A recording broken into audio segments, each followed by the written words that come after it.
Hello and welcome back to my channel. मैं हूँ रिचा। आशा करती हूँ आप लोग बहुत अच्छे होंगे। आपका वेलकम है मेरे चैनल पे जिसका नाम है लिटिल थिंग्स बाय रिचा, जो कि आपकी लाइफ इजी बनाती है जर्मनी में। एंड अगर आप जर्मनी मूव करने का सोच रहे हो तब तो ये बेस्ट प्लेटफॉर्म है आपके लिए। सो मेरा चैनल प्लीज़ चेक करो। आपको अगर पसंद आता है तो सब्सक्राइब करना मत भूलना। सो अगेन मैं आ गई आप लोगों के लिए एक बहुत ही इंटरेस्टिंग वीडियो लेकर। वो है मदरहुड से related. Yes, as a foreigner mom मेरा टाइम यहाँ पे कैसा बीत रहा है, मेरा क्या एक्सपीरियंस है, उससे रिलेटेड मैं बात करने वाली हूँ। यस, 18 मंथ्स कंप्लीट हो चुके हैं। I want to give me a tight hug. ये यस, बिकॉज बहुत ही चैलेंजिंग था। आप लोगों में से बहुत लोगों को नहीं पता है। अगर नहीं पता है तो मैं बता देती हूँ। अगर आप लोगों को जानना है तो मुझे कमेंट करके बताना। Baby is allergic to lactose, gluten, eggs, peanuts, lentils. अगर आपको जानना है कि कैसे क्या यहाँ पे उसका क्या डाइट है, कैसे क्या खाता है, तो मैं ज़रूर आपसे शेयर करूँगी। एंड यस, मैं ब्रेस्ट फीड कराती हूँ तो इसलिए मेरा भी डाइट ऐसा ही है। मतलब जो वो खाता है वही मैं खाती हूँ। थोड़ा बहुत चेंजेस होता है बट मेरा भी डाइट वैसा ही। सो आज मैं डिटेल में बात करने वाली हूँ कि 18 मंथ्स मेरे मदरहुड को हो चुका है और मैं यहाँ पे क्या क्या नई चीज़ें सीखी हूँ, क्या यहाँ पे थोड़ा डिफरेंट है। एज ए फॉरेनर मैंने क्या नया सीखा, क्या मेरा एक्सपीरियंस है, कैसे क्या मैं डील कर रही हूँ। यहाँ पे लैंग्वेज प्रॉब्लम है एंड कई बार ऐसा होता है ना कि जैसे मेरी फर्स्ट लैंग्वेज हिंदी है। समटाइम्स है ना, हम लोग डिफ़िकल्टीज फाइंड करते हैं। अगर ट्रांसलेट भी कर ले जर्मन में तो बहुत कुछ एक्सप्रेस नहीं कर पाते हैं। तो कैसे क्या यहाँ पे चल रहा है उसके बारे में डिटेल में बात करने वाले हैं। Let's start. पहली चीज़ यहाँ पे मैंने सीखा मदरहुड में, इवन इन माय प्रेगनेंसी, कि डॉक्टर के पास जाना हेल्दी ऑप्शन होता है। मीन्स कि अगर आप डॉक्टर के पास विजिट कर रहे हो तो इसका मतलब ये नहीं कि आप बीमार हो। रेगुलर चेकअप के लिए भी आप जाते हो। प्रेगनेंसी में जैसे जाते हो वैसे ही यहाँ पे बेबी का स्क्रीनिंग होते रहता है टाइम टू टाइम, जिसमें से उसका हाइट मेज़र होता है, वेट मेज़र होता है एंड बाकी स्क्रीनिंग होते हैं बोन्स वगैरह के। कई बार नेक का होता है, हिप का होता है कि वो सही से ग्रो कर रहा है नहीं कर रहा है। इन सारी चीज़ों से रिलेटेड टाइम टू टाइम होते रहता है और ये हेल्दी ऑप्शन है। जनरली ऐसा हमारा माइंडसेट था कि बेबी को कुछ होगा तो हम डॉक्टर के पास जाएंगे, या फिर है ना कई बार एक साल में एक बार चले गए तो चले गए। बट यहाँ पे ऐसा बिल्कुल भी नहीं है। एटलीस्ट मतलब सारे लोगों के लिए सेम। मैं 2 मंथ में 1 मंथ में विजिट करती हूँ और हमारा तो ऐसा प्रॉब्लम है कि मुझे तो वीकली ही जाना पड़ता है। प्रॉब्लम की वजह से जाना पड़ता है। बहुत बार ऐसा होता है कि वेलबींग टेस्ट के लिए जाना होता है, बट मुझे कोई कंप्लेन नहीं है। मैं बहुत खुश हूँ बिकॉज मैं जाते रहती हूँ तो मुझे पता होता है कि हाँ बेबी को क्या प्रॉब्लम है, नहीं प्रॉब्लम है। एंड बेबी के हेल्थ को मैं बहुत अच्छे से जान पाती हूँ। उसके बिहेवियर को तुरंत में मैं नोटिस करती हूँ। कुछ चेंजेस होते हैं तो एंड डेफिनेटली वो सही होता है। मीन्स कि अगर कितना भी कोई बोले नॉर्मल है नॉर्मल है, नहीं नॉर्मल नहीं होता। बेबी अगर आपका खा नहीं रहा है, सो नहीं रहा है, वो कभी भी नॉर्मल नहीं होता है। तो इसको नॉर्मलाइज करने का ट्राई भी मत करना कि सर्टेन एज में हाँ ऐसा होता है। नहीं होता, एक दिन होता है। आप सोच के देखो, एक दिन आपका मन सही नहीं, आप एक दिन नहीं खाओगे, दूसरे दिन तो खाओगे ना। अगर दूसरे दिन भी नहीं खा रहे, तीसरे दिन भी नहीं खा रहे, चौथे दिन भी नहीं खा रहे, इसका मतलब क्या है? आपको भूख नहीं लग रही, आपका तबीयत अंदर से सही नहीं है। सो बेबी के साथ भी ऐसे ही होता है। तो नॉर्मलाइज करने का ट्राई मत करो। आप नई जगह पे भी जाते हो तो क्या होता है, एक दिन नहीं खाओगे, 2 दिन, दूसरे दिन से स्टार्ट करोगे ना थोड़ा थोड़ा। तो ऐसे ही बच्चों के साथ होता है। तो अभी तक तो मैंने यही सीखा कि डॉक्टर के पास जाते रहो, विजिट करते रहो एंड सब कुछ पता करते रहो। मतलब डॉक्टर के पास जाना है ना, कुछ बड़ा चीज़ नहीं होता। इवन अगर ब्लड टेस्ट भी हो रहे हैं तो कोई बहुत बड़ी चीज़ नहीं है। मुझे तो ऐसा हो गया है मेरे बेबी के साथ कि वीकली ब्लड टेस्ट हो रहे हैं। कुछ कभी एलर्जी के कारण, कभी है ना उसकी तबीयत ख़राब हो गई थी उसके कारण। बट यस, ब्लड टेस्ट भी हो रहे हैं तो उसके लिए बहुत पैनिक नहीं होना। यस, बेबी को पेन होता है, बेबी को देख करके हमें भी पेन होता है, बट उसके लिए पैनिक बिल्कुल नहीं होना है। क्योंकि ब्लड टेस्ट होंगे तभी तो पता चलेगा ना कितना क्या डिफिशियंसी है, कौन से सप्लीमेंट्स देने चाहिए, कौन से बंद कर देने चाहिए। अपने मन से एज्यूम बिल्कुल भी मत करना कि हाँ बेबी को तो आयरन की ज़रूरत है, मैं तो दूंगी। भाई तुम उसके हेल्थ के साथ आप खेल रहे हो। मैं बता रही हूँ, नहीं ज़रूरत है। उसका टेस्ट करवाओ। आपको लग रहा है कि डिफिशियंसी है, उसके कुछ बिहेवियर में चेंजेस आ रहे हैं, बच्चा सो नहीं रहा, खा नहीं रहा, सही से खेल नहीं रहा, तो आप डॉक्टर से कंसल्ट करो, उनसे पूछो। अपने मन से तो डॉक्टर बिल्कुल मत बनो कि है ना उसको डिफिशियंसी होगी, कैल्शियम दे रहे हैं, ये दे रहे हैं, वो दे रहे हैं। अरे मेरी बेबी को तो लैक्टोस इंटॉलरेंट है वो, बट स्टिल उसका कैल्शियम सही है, मैंने टेस्ट करवाया। अब इसका मतलब ये नहीं कि वो तो दूध नहीं खाता, दही नहीं खाता, काउ मिल्क ले नहीं रहा है तो चलो उसको कैल्शियम देना स्टार्ट कर दिया। अगर मैं देती तो मे बी इम्बैलेंस हो जाता। ज़्यादा कोई भी चीज़, जितने भी सप्लीमेंट्स होते हैं ज़्यादा बहुत हार्मफुल होता है बॉडी के लिए। वो इम्बैलेंस फिर क्रिएट करेगा, कुछ चीज़ें ज़्यादा हो जाएगा, कुछ चीज़ें कम हो जाएगा। सो ये चीज़ें यहाँ पे अच्छी चीज़ मैंने सीखी। और दूसरी चीज़ मैंने सीखा कि पंचुअल हो गई मैं बहुत ज़्यादा। इतने डॉक्टर्स के अपॉइंटमेंट होते हैं और मैं ऐसा भी नहीं कि 1 घंटे पहले चली जा रही हूँ या फिर आधे घंटे पहले जाती हूँ, मैं बस 2 मिनट पहले जाती हूँ। मतलब इतनी पंचुअल मैं हो गई, घर का काम कर लिया, हर चीज़ कर लिया, बस 2 मिनट पहले वहाँ पहुँच गई। सो यस, टाइम मैनेजमेंट करना मैं सीख गई हूँ, पंचुअल होना सीख गई। टाइम मैनेजमेंट से याद आया कि यहाँ पे मेरा रूटीन नहीं, मैं बेबी का रूटीन फॉलो करती हूँ। जब आप फोर्सफुली अपना रूटीन के लिए उसको ट्रेन करते हो, फर्स्ट ऑफ ऑल तो बच्चे को ट्रेन करना मुझे समझ में नहीं आता। वो बच्चा है, डॉग थोड़ी ना है जो आप ट्रेन करोगे। बच्चे तो सीखते हैं, तो कई बार बच्चे सीखते हैं, कई बार बच्चों से हम सीखते हैं। तो बच्चों को सिखाना मैंने छोड़ दिया है। बच्चे अगर हमें देख के सीख रहे हैं, अच्छी बात है। मैं उससे सीखती हूँ कि ठीक है, इस टाइम में वो सो रहा है, दैट्स ओके, उसका सोने का टाइम है, वो रेस्ट करेगा, उसके अकॉर्डिंग मैं चीज़ें करती हूँ। मैं कभी भी फोर्सफुली ये नहीं कि 6 PM हो गया सो जाओ, 8 PM हो गया सो जाओ।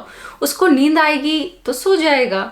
और यस, 12-14 घंटे तो बच्चे सोते ही हैं, तो वो नींद ले रहा है। अब जब उसकी प्रॉब्लम का सॉल्यूशन हो गया, उसको डिफिशियंसी थी जिसकी वजह से सो नहीं पा रहा था, बट अब सॉल्यूशन हो गया तो वो सोता है, टाइम से सोता है, अच्छे से सोता है, और जो उसका टाइम है उस टाइम में सोता है। अब मैं फोर्सफुली, कोई मुझे सुलाएगा तो मैं तो नहीं सोऊंगी ना, और मुझे कोई ट्रेन कर रहा है, बोलेगा कि अगर मेरे हस्बैंड बोलेंगे मैं तुम्हें ट्रेन कर रहा हूँ तुम सो, भाई मैं इंसान हूँ, मतलब मुझे क्या ट्रेन करोगे आप बताओ। मैं बिलीव नहीं करती। जो लोग करते हैं आई रिस्पेक्ट देम, बट मैं नहीं करती। ये चीज़ें मैंने सीखा। और यहाँ पे मैंने सीखा कि काउ मिल्क जो होता है वो मतलब बच्चों के लिए इतना भी इम्पॉर्टेंट नहीं होता। मैं ये नहीं बोलूँगी कि आप दे रहे हो तो स्टॉप कर दो, बट अगर आपका बच्चा नहीं दूध पी रहा है ना, तो भी ट्रस्ट मी, दूध मतलब इतना भी कुछ नहीं है कि दूध, रोटी, दाल, इसके बिना लाइफ ही नहीं है। मैं बता रही हूँ, लाइफ है, मेरी लाइफ है, मेरे बेबी की लाइफ देखो है। और हम लोग अच्छा कर रहे हैं। मतलब ऐसा नहीं कि मेरा बेबी है ना बहुत वीक है, अपने एज के अकॉर्डिंग वो सही चल रहा है, उसकी हाइट अच्छी है, वेट सही है, वो माइलस्टोन अपना अचीव कर रहा है, हर चीज़, वो नई चीज़ें सीख रहा है, बोलना स्टार्ट कर दिया है अब। तो इससे ज़्यादा आप 18 मंथ्स के बेबी से क्या ही एक्सपेक्ट करोगे बताओ। यस, और फिर आप ये मत सोचो कि है ना काउ मिल्क में बहुत कुछ होता है और है ना एक्सेस दिए जा रहे हैं।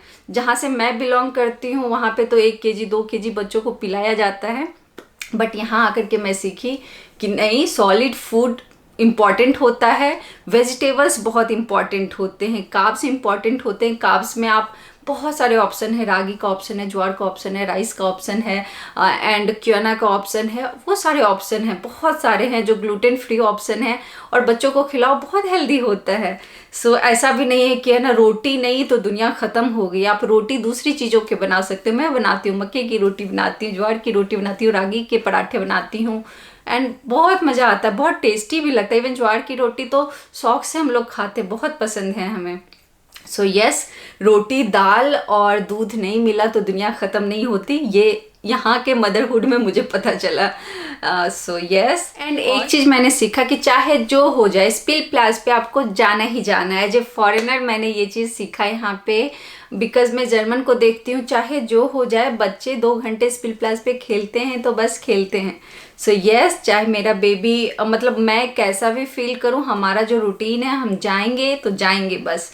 और बस ये चीज़ यहाँ की मुझे काफ़ी अच्छी लगी। एंड वहाँ पे बहुत सारे सैंड होते हैं तो बच्चे सैंड खा भी लेते हैं, उसके लिए भी आप प्रिपेयर हो जाओ। और कोई बुरी बात नहीं है। अब ऐसा भी नहीं है कि स्नेक के जैसे है ना उसको सैंड खिलाए जा रहे नहीं, बट वो बाय मिस्टेक मुँह में ले लेता है तो उतना उसके लिए पैनिक नहीं होना है।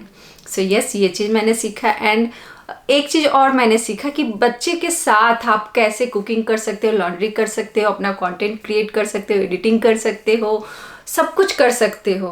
मतलब बच्चे के साथ कैसे हर चीज़, इवन टॉयलेट कर सकते हो, नहा सकते हो, हेयर मास्क लगा सकते हो, शॉपिंग कर सकते हो, सब कुछ बच्चे के साथ कैसे कर सकते हैं वो मैंने जर्मनी में सीखा, अपने मदरहुड में सीखा। और मेरी जर्नी अमेजिंग है। मतलब मुझे अब लगता है कि बस मतलब मैं कर सकती हूँ, सब कुछ कर सकती हूँ, ट्रैवल अकेले कर सकती हूँ बेबी के साथ, और हर चीज़ मैनेजेबल है। बस उसके लिए कुछ चीज़ें आपके पास होना इम्पॉर्टेंट है। अगर आप सोचोगे कि बच्चे को है ना गोद में ले लिए और बस चल दिए तो फिर आपके लिए बहुत डिफ़िकल्ट होगा। So yes. और मैंने क्या एक चीज़ और मेरी मदरहुड में एज ए फॉरेनर यहाँ पे रहा कि अभी तक मेरा बेबी 18 मंथ्स का है।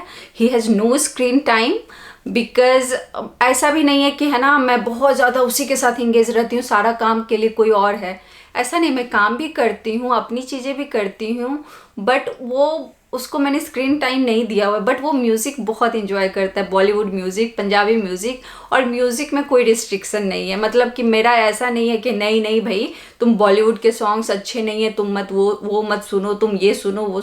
जो इंजॉय करता है वही सुनता है। कभी कभी तो ऐसा होता है कि पॉडकास्ट भी वो सुनता है, बिकॉज उसमें स्टोरी होते हैं। सो यस, उसको स्क्रीन टाइम मैंने बिल्कुल भी नहीं दिया है। बुक का मैं ट्राई कर रही हूँ, बट ऐसा है ना कि बुक वो खाना स्टार्ट कर देता है, च्युइंग करना स्टार्ट कर देता है। तो यस, तो बहुत सारे बुक को उसने ख़राब कर दिया, बट स्टिल मैं ट्राई कर रही हूँ। बट ये है कि यहाँ के मदरहुड में जब आप अकेले हो, अभी तो हस्बैंड भी ऑफिस जाते हैं एंड उनका भी काफ़ी टाइट रूटीन होता है, मेरा भी टाइट रूटीन है, बट स्टिल स्क्रीन टाइम नहीं दिया। बट अगेन मैं जज नहीं कर रही हूँ कि अगर आप स्क्रीन टाइम दे रहे हो तो आप गलत कर रहे हो। जो आपके लिए वर्क कर रहा है वो आप कर रहे हो, मेरे लिए जो वर्क कर रहा है वो मैं कर रही हूँ। आप भी अपने बेबी का अच्छा सोच रहे हो, मैं भी सोच रही हूँ, but at the same time अपना अच्छा सोचना भी गलत नहीं होता है, तो don't feel bad. So yes, ये रहा मेरा एक्सपीरियंस। सो फार सो गुड। यस, और मैं बहुत ग्रेटफुल हूँ इस जर्नी के, बिकॉज इनिशियली प्रेगनेंसी से पहले भी बहुत सारे प्रॉब्लम्स थे, एंड प्रेगनेंसी में भी कॉम्प्लिकेशंस थे, बाद में भी हैं, अभी भी हैं, इवन बेबी को बहुत सारे एलर्जीज़ हैं। बट यस, ठीक है, उसके बिना लाइफ है ना। मतलब ऐसा नहीं होता कि दाल रोटी दूध नहीं खा रहे हैं तो कुछ हो गया, अंडे नहीं खा रहे हैं तो कुछ हो गया।